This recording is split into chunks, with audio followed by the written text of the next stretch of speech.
talking about the latest developments, I think FinTech license is quite new. And a lot of the payment services providers around the world, and in general, people in the FinTech area are not aware of it because it is really, really new. As far as I know, if you check at the FINMA website, you would find around 3 services providers which have gotten this license till now. It was conceived in the beginning for accepting deposits up to 100 million francs. It should be noted that in general, the payment services are actually not subject to licensing in Switzerland, which is good and bad at the same time, because if you have certain requirements for, let's say, payment institutions, and you know what you have to do to comply and what kind of documents you have to submit, and then you have your license, and both your business and consumers are protected. It is more difficult, let's say, in Switzerland, when you would like to provide exclusively payment services only. It should be also noted that Switzerland has only bilateral agreements with EU, and the last deal on the framework agreement with EU, for now, it seems to have failed. Actually, they were not able to agree on a new framework agreement, which also refers to equivalence of services provided by Switzerland. In general, the financial services in Switzerland do not have access to European single markets.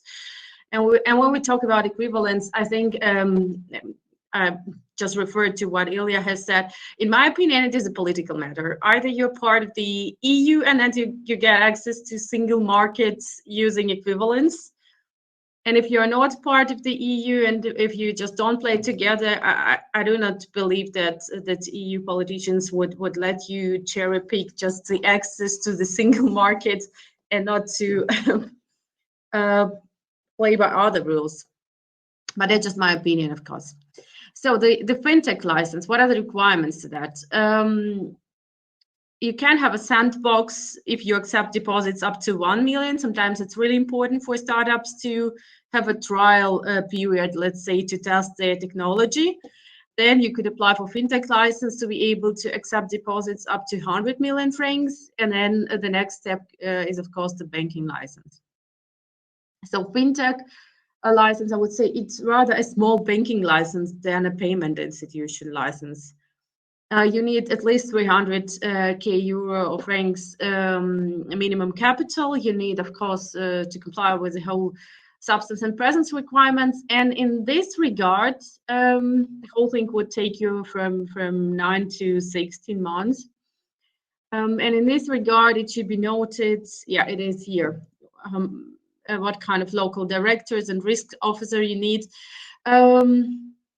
It is Switzerland is in both Liechtenstein are one of the most expensive jurisdictions in terms of quality staff, because the average salary brutto per year could be something between 120 to 240k francs, which is really a lot to start and to run payment service businesses here. I think I would go back maybe a little bit. No, it's okay now. Yeah, it takes from 9 to 16 months. And it should be also, I think that Andre will be talking about it, that to apply for a certain license, you normally take what kind of experience or traction the regulator has with certain licenses. And to be honest, just as I mentioned, FINMA has issued only 3 licenses. 3 FinTech licenses, and therefore still the procedure, the application procedure, and a submission of documents and the whole process, it's quite time and money